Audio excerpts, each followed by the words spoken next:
मध्ये महायुतीकडनं पैशाचा महापूर आला असं उद्धव ठाकरे यांनी म्हटलं। जिल्हा परिषद आणि पंचायत समितीच्या निकालानंतर उद्धव ठाकरे यांनी महायुतीवरती केलेली ही टीका।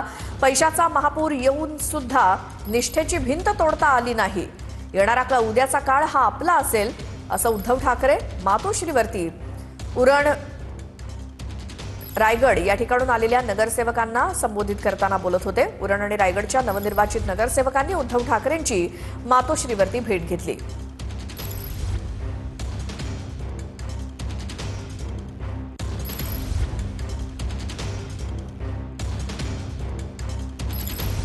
उद्धव ठाकरेंचा उरण आणि रायगडमधील नगरसेवकांशी संवाद।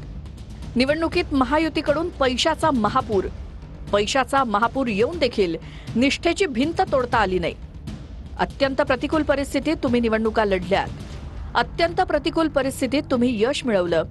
येणारा उद्याचा काळ हा आपलाच असेल, उद्धव ठाकरेंनी व्यक्त केला विश्वास। तुम्ही खरोखर कमाल केलेली आहे। अतिशय प्रतिकूल परिस्थितीमध्ये तुम्ही हे यश मिळवलेलं आहे। आणि मी आतमध्ये जे सांगत होतो की लोक आपल्याकडे बघतायत, एका ठिकाणी सगळं पैशाचा महापूर होता, पण इकडे त्या महापुराला सुद्धा आपल्या निष्ठेची भिंत फोडता आलेली नाही। त्याच्यामुळे उद्याचा काळ हा आपला असणार।